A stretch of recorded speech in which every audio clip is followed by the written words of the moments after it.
Welcome to the Tech Egg. Don't get scrambled. Enjoy the video.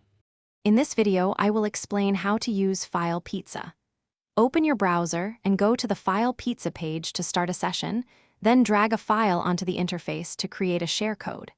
Copy and send that code or link to your recipient, who can paste it into their browser to begin the direct transfer. Keep both browsers open until the transfer completes to avoid interruptions. To create a transfer, open File Pizza and drop the file you want to send into the page, then wait for a share code to appear. Copy that code and paste it into your chat or message so the recipient can join the session.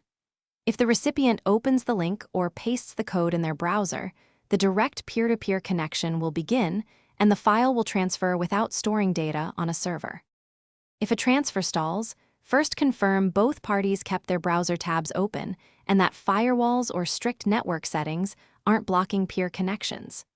Try switching to a different browser with WebRTC support if needed, or use a wired connection to improve stability. For very large files, consider splitting them or compressing to speed up the handshake. Always verify the recipient receives and opens the file before closing your tab to avoid incomplete transfers. Thanks for watching. Consider subscribing if I helped unscramble your problems.